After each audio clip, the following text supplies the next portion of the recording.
руководства. А я хочу вам, уважаемые зрители, показать такую необнадеживающую цитату пресс-секретаря Владимира Путина. Мы находимся в состоянии войны. Вот я настаиваю, да, это начиналось как специальная военная операция, но как только там компашка образовалась, вот коллективный Запад плюс Украина, когда коллективный Запад стал участником этого на стороне Украины, это для нас стало войной. Я в этом убежден. И поэтому каждый должен просто это понимать для внутренней мобилизации. Потом говорят, мобилизации не будет. Наконец-то эти обезьяны признали, что это война.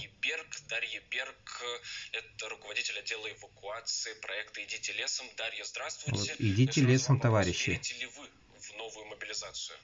Умирать или убивать? Ну, тут вопрос не в том, верю я или не верю. Мы можем посмотреть на то, что происходит сейчас в стране, на высказывания Шойгу